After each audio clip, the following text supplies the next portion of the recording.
तो welcome back. Contract को हम डिफाइन कर रहे थे। तो कॉन्ट्रैक्ट्स की डेफिनेशन जो है मुख्तलिफ लोगों ने अपने अपने अल्फाज में की। जिस तरह सालमन ने अपने अल्फाज में, पॉलक ने अपने अल्फाज में की। लेकिन जो कॉन्ट्रैक्ट एक्ट है वो क्या कहता है? हम तो पढ़ रहे हैं पाकिस्तान के अंदर कॉन्ट्रैक्ट एक्ट 1872। जिस तरह के पार्टनरशिप की डेफिनेशन 1932 के एक्ट के मुताबिक क्या है, सेम इसी तरह जो कॉन्ट्रैक्ट की डेफिनेशन 1872 के एक्ट के मुताबिक इसकी डेफिनेशन क्या है।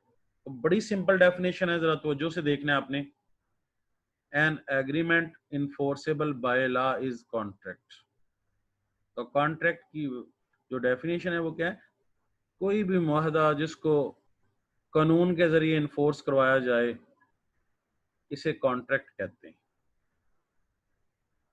तो simply thus, to make a contract there must be two elements. Contract के लिए दो चीजों का होना जरूरी है। एक एग्रीमेंट का होना जरूरी है और दूसरा इन्फोर्सबिलिटी का होना जरूरी है। तो कॉन्ट्रैक्ट को हम इस तरह एक्सप्लेन कर सकते हैं एक इक्वेशन के जरिए। तो contract is equal to agreement plus इन्फोर्सबिलिटी।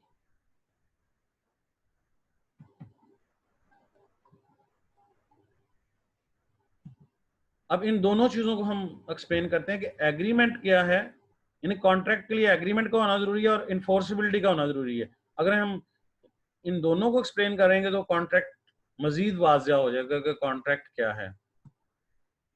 पहले देखते हैं हम एग्रीमेंट क्या चीज है। अकॉर्डिंग टू सेक्शन 2 की क्लॉज ई के मुताबिक, according to section 2 clause E defines agreement as every promise and every set of promises forming the consideration for each other.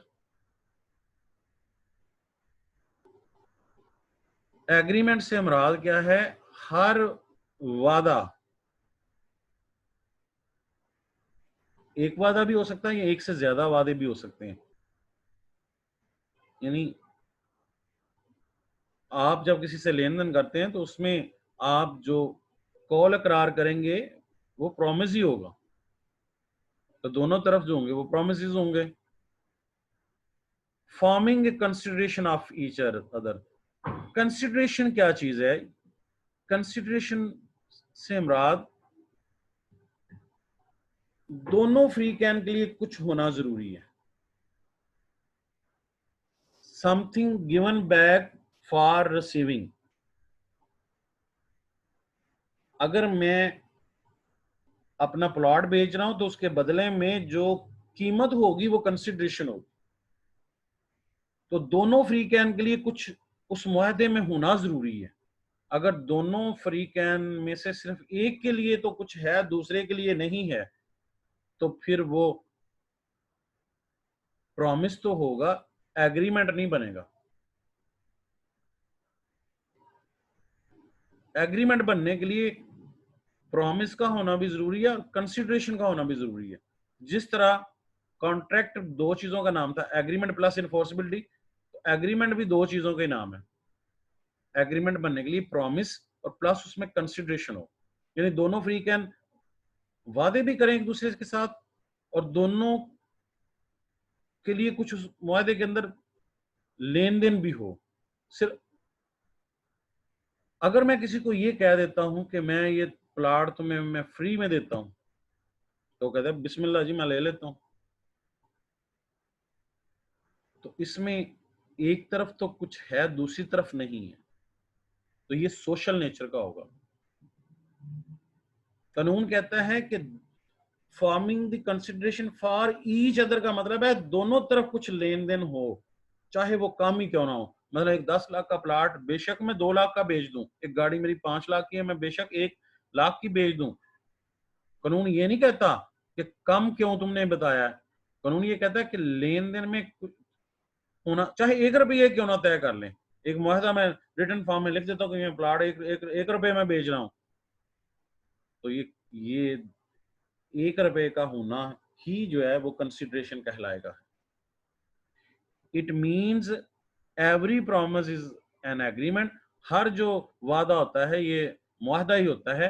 If it forms a consideration, अगर उसमें consideration होगी for both parties. मतलब वादा तो ये भी था कि जो जिस तरह किसी शख्स ने यहाँ फोन करके ARY में वो कहता है जी मैं 1 लाख रुपया वजीर आजम फंड में जमा कराऊंगा, तो वादा तो उसने कर लिया, तो ये वादा ही होगा, ये सोशल नेचर का होता है। If a promise do not form a consideration for both party, it cannot become an agreement. तो प्रॉमिस के लिए दोनों तरफ कुछ लेन और कुछ देन होगा तो वो प्रॉमिस जो है वो एग्रीमेंट बनेगा, अदरवाइज वो प्रॉमिस ही रह जाएगा, सोशल ही रह जाएगा। अब हम ये देखते हैं कि जिस तरह ये लफ्ज आया है कि प्रॉमिस के साथ कंसिडरेशन अगर शामिल हो जाए तो वो एग्रीमेंट बन जाता है। तो पहले हम समझते हैं प्रॉमिस किसको कहते हैं। हम अपने रोजमर्रा मामलात में वादे करते हैं एक दूसरे के साथ, आप भी करते होंगे कि आज छुट्टी के टाइम में कंटीन में तुम्हें बर्गर खिलाऊंगी, तो नहीं खिलाते तो वो क्या करेगा कि अदालत के जरिए करवाया जाएगा। तो प्रॉमिस होता क्या है, कॉन्ट्रैक्ट बनने के पॉइंट ऑफ व्यू से हमने देखना है इसको। सेक्शन 2 की क्लॉज बी डिफाइन करती है से promise in these words, when the person to whom the proposal is made signifies his assents thereto, the proposal is said to be accepted. Proposal when accepted become promise. जब एक शख्स दूसरे को कोई offer करता है, प्रपोजल से mean के पेशकश करना, when the person to whom the proposal is made, जिसे हमने ऑफर करवाई है, signify his assent, इससे होता है अपनी कॉन्सेंट दे दे कि हाँ मैं कबूल है। मसलन मैं सड़क पे जाके खड़ा होके कहता हूँ कि ये मैं अपनी गाड़ी, या मैं OLX पे जाता हूँ और मैं ये ऑफर करवाता हूँ कि मैं ये अपनी गाड़ी बेचना चाहता हूँ, अपना प्लॉट बेचना चाहता हूँ। तो अगर मैं किसी एक शख्स को कहता हूँ कि फलां शख्स को मैं ऑफर करवाता हूँ कि ये मेरा प्लॉट खरीद ले, तो ये स्पेसिफिक ऑफर होगी। और अगर अखबार में मैं इश्तिहार दे देता हूँ कि मैं अपना प्लॉट बेचना चाहता हूँ, तो ये जर्नल ऑफर होगी है। तो जब मैं ये अमल करूंगा कि लोगों की रजामंदगी हासिल करने के लिए कि मैं ऑफर करवाऊंगा, तो जब वो इस बात को कबूल कर लेंगे तो वो एक्सेप्टेड प्रपोजल हो जाएगी। तो मुआहदा शुरू कहाँ होता है, उसकी बेस कहाँ से होती है, वो इसी पॉइंट से होती है कि जब भी कोई लेन देन होता है बिजनेस के अंदर, तो सबसे पहले एक शख्स किसी चीज को बेचने की, अपनी खिदमात को बेचने की, कोई टेंजिबल गुड्स को बेचने की ऑफर करवाता है। बात हमेशा, मुआहदा हमेशा इस बात से शुरू होता है। जरा अखबार में एक इश्तिहार आता है तो एक शख्स ये कहता है कि मैं अपना प्लॉट बेचना चाहता है, तो ये ऑफर होगी, ये प्रपोजल होगी। और उस प्रपोजल को वो इसलिए करता है टू सिग्निफाई द एसेंस, दूसरे की रजामंदी हासिल करने के लिए। तो एक शख्स फोन करता है उसको कि हाँ मैं तुम्हारा ये प्लॉट खरीदना चाहता हूँ, इतने का जितने का तुमने कहा है। तो उसने क्या किया है, उस ऑफर को एक्सेप्ट कर लिया है। तो जब ए ऑफर करवाता है, बी उसको कबूल कर लेता है, तो हर ऑफर जब कबूल हो जाती है तो वो प्रॉमिस बन जाता है। देखिए कॉन्ट्रैक्ट बनने की इब्तिदा कहां से होती है। सबसे पहले एक फरीक एन ऑफर करवाती है और दूसरी फरीक जो होगी, जो दूसरी तरफ दूसरी जो पार्टी होगी उसको एक्सेप्ट करेगी उस टर्म एंड कंडीशन के साथ। जैसे मैं ये कहता हूँ कि मैं ये गाड़ी 5 लाख में बेचना चाहता हूँ, इतने मॉडल की गाड़ी है, तो वो शख्स कहता है हाँ मैं इस मॉडल की गाड़ी इन हालात में मैं खरीदना हूँ, तो वो मेरी ऑफर को एक्सेप्ट कर रहा है। तो जब ऑफर कबूल हो जाती है तो वो प्रॉमिस बन जाता है। और इस प्रॉमिस में अगर आप तवज्जो करें, ए कहता है कि मैं अपनी गाड़ी 5 लाख में बेचना चाहता हूँ, बी कहता है हाँ मैं 5 लाख में खरीद लूंगा, तो ए की तरफ से ऑफर, बी की तरफ से एक्सेप्टेंस होगी, तो offer plus acceptance is equal to promise. एक तरफ से प्रॉमिस क्या है, गाड़ी ट्रांसफर करेगा, उसको डिलीवर करेगा, और दूसरी तरफ क्या, 5 लाख देगा। तो दोनों तरफ वादे होंगे और इसमें कंसिडरेशन भी होगी। कंसिडरेशन कैसे होगी, ए की तरफ से कंसिडरेशन होगी गाड़ी और बी की तरफ से कंसिडरेशन होगी 5 लाख। तो कंसिडरेशन क्या है, कुछ लेन और देन। तो दोबारा तरह देखें, offer plus acceptance is equal to promise, और promise plus consideration is equal to agreement. तो प्रॉमिस क्या है, जब कोई एक शख्स अपनी कोई हिदमात अपनी कोई चीज बेचने के लिए किसी दूसरे शख्स की रजामंदगी हासिल करने के लिए ऑफर करवाता है, तो वो क्या होगी, प्रपोजल होगी। प्रपोजल दूसरी तरफ से जब उसको कबूलियत हो जाएगी तो वो क्या बन जाएगी, वो प्रॉमिस बन जाएगा।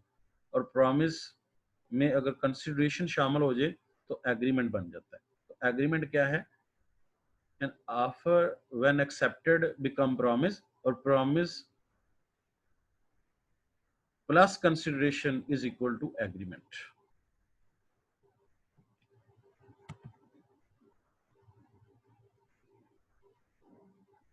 तो पिछली स्लाइड में जिस तरह हमने देखा है कि प्रॉमिस के लिए प्रपोजल का होना जरूरी है, और प्रपोजल को भी हम डिफाइन कर सकते हैं कि प्रपोजल क्या है, व्हाट इज प्रपोजल।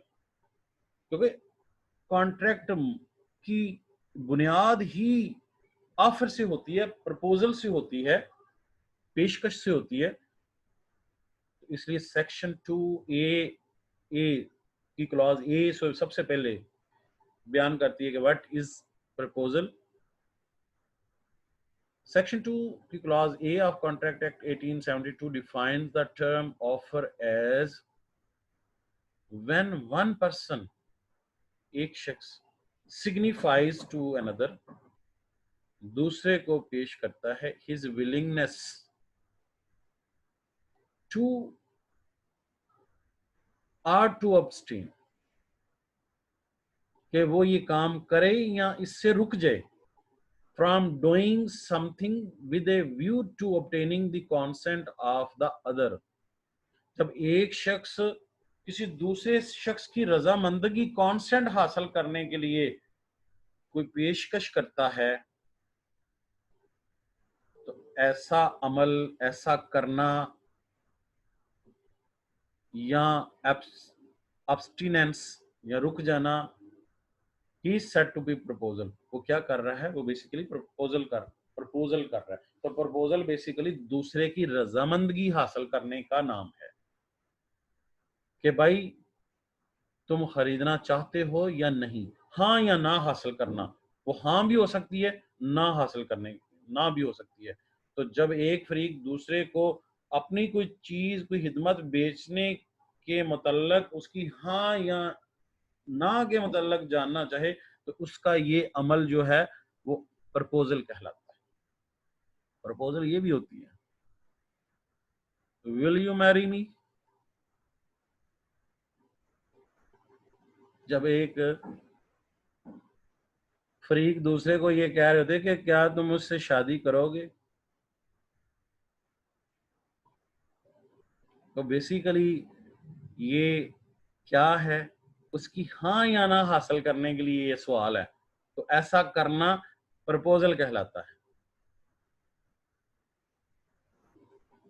और अगर वो हाँ कर दे, बेशक बाद में पछताना ही पड़े, तो ए ने बी को उसकी रजामंदगी करने के लिए कि तुम मुझसे शादी करोगे या नहीं, तो ये अमल प्रपोजल कहलाता है। और अगर वो कबूल कर ले, एक्सेप्ट कर ले, तो फिर वो प्रॉमिस हो जाएंगे दोनों तरफ। लेकिन कल को वो इनकार कर दे तो कुछ नहीं होगा, क्योंकि ये सोशल था, सोशल लाइफ है हमारी। ये प्रॉमिस तो था, लेकिन ये सोशल नेचर का था।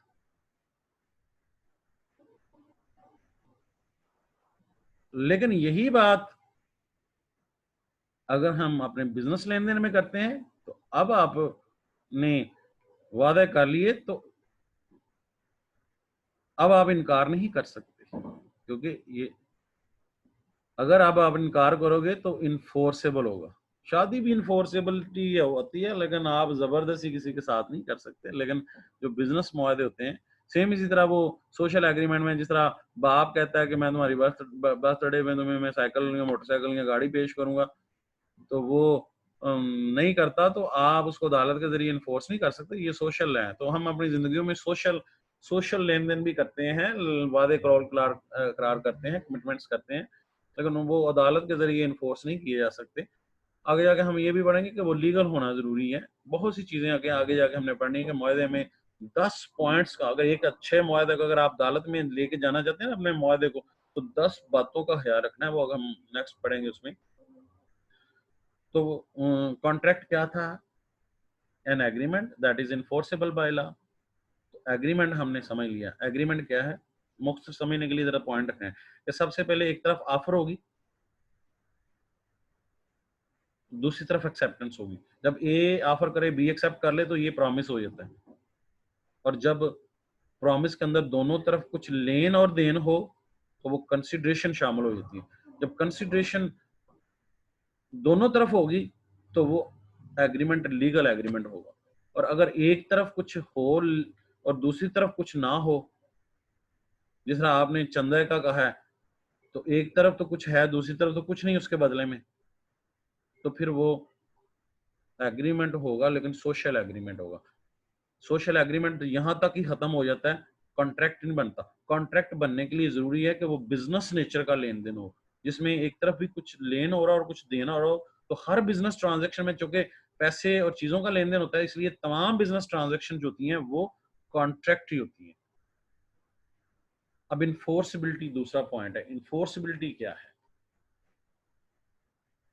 Enforceability is a second requirement of contract.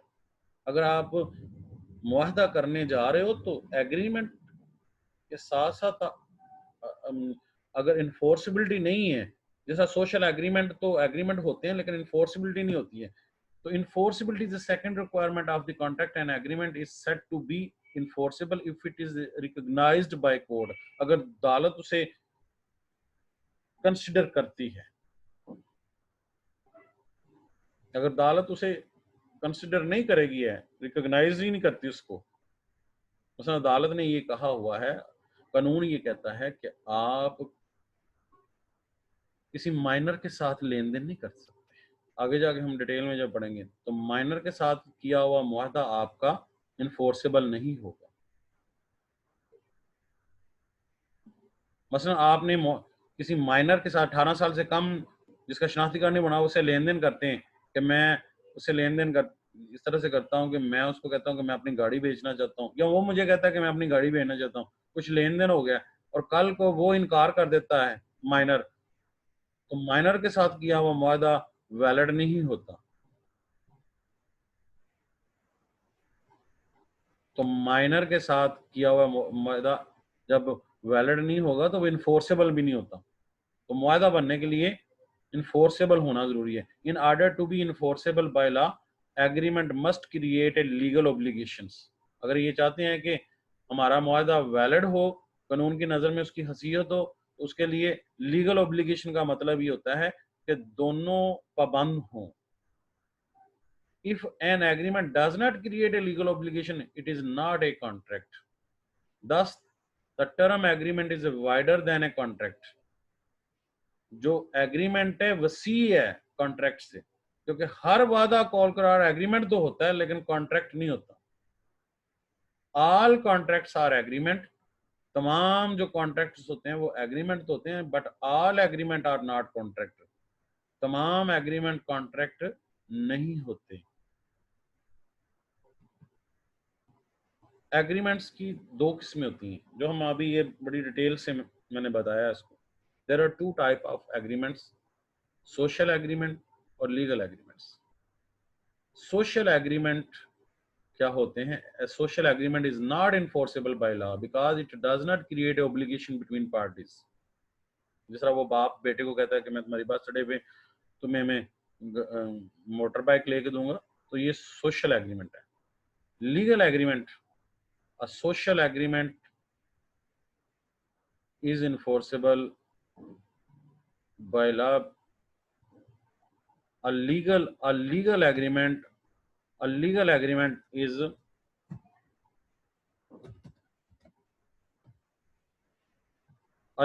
agreement is enforceable by law because it creates obligation between the parties. क्योंकि ये दोनों ये जो मुआहदा होता है लीगल होता है, जो बिजनेस ट्रांजैक्शन होती हैं, ये कानूनी तौर पे एक दूसरे को पाबंद करती हैं। ये ऑब्लिगेशन, जिम्मेदारी होती है, ऑब्लिगेशंस होती है इसमें कानूनी। In legal agreement the parties intend to create a legal relationship. और जितने भी लीगल एग्रीमेंट्स होते हैं इसमें लीगल रिलेशनशिप हो जाता है। अब वो कहता है कि मेरा ये बाप बेटे का भी अगर मसला आ जाएगा ना तो लीगल है। मसला अगर बाप बेटे को कोई मकान बेचना चाहता है और वो खरीदना चाहता है, तो इवन देन एक भाई दूसरे के साथ लेन देन कर रहा है, तो वो अगर कमिटमेंट्स लीगल फॉर्म में है, बिजनेस ट्रांजैक्शन की सूरत में, तो अब वो बाप को बेटा अदालत में ले सकता जा सकता है और बाप बेटे को अदालत में लेके जा सकता है, क्योंकि वो सोशल एग्रीमेंट नहीं है। तो समरी क्या है आज की, ये बड़ा अहम है, जरा इसको समझना आपने। ये वाला पूरा प्रोसेस जो है, ये लास्ट पे जो है, so process of creating a contract is as under. ये जो कॉन्ट्रैक्ट है कैसे मार्ज वजूद में आता है, कैसे बनता है, इस पूरे अमल को जरा समझें, प्रोसेस को समझें। नंबर 1 क्या है कि सबसे पहले क्या आती है कि ए प्रपोजल करता है, ऑफर करवाता है। मतलब मैं ए हूं तो मैं अपनी गाड़ी बेचने की ऑफर करवाता हूँ। बी उसको एक्सेप्ट कर लेता है कि हाँ मैं इतने में ये गाड़ी खरीदूंगा, तो वो क्या बन जाएगा, प्रॉमिस बन जाएगा। अब प्रॉमिस में क्या है, कंसिडरेशन है। कंसिडरेशन क्या है कि एक तरफ तुम गाड़ी है, मेरी तरफ से गाड़ी है और बी की तरफ से पैसे हैं, तो इसका मतलब दोनों के लिए कुछ लेन और देन है। तो कंसिडरेशन फ्रॉम वन साइड और कंसिडरेशन फ्रॉम अदर साइड, ये होना जरूरी है। और अगर मैं ये कहूँ कि मैं फ्री में गाड़ी बेचना चाहता हूँ, तो ये वो कहते हैं हाँ मैं कबूल कर लूंगा, तो प्रॉमिस हो गया, लेकिन कल को इनकार कर दूं तो वो अदालत में नहीं लेके जाया जा सकता। प्रपोजल जब एक्सेप्ट होती है तो प्रॉमिस बनता है, प्रॉमिस में कंसिडरेशन शामिल हो तो लीगल एग्रीमेंट हो जाता है। अगर कंसिडरेशन दोनों तरफ होना जरूरी है, अगर एक तरफ तो है दूसरी तरफ नहीं है, तो वो लीगल एग्रीमेंट नहीं बनेगा, वो सोशल एग्रीमेंट। तो यहीं तक बात खत्म हो जाएगी। सोशल एग्रीमेंट इनफोर्सेबल नहीं होते, लेकिन लीगल एग्रीमेंट्स जो होते हैं वो क्या होते हैं, इनफोर्सेबल होते हैं। तो कोई भी एग्रीमेंट जब इनफोर्सेबल होगा तो वो कॉन्ट्रैक्ट बनेगा। तो contract is an agreement that is enforceable by law.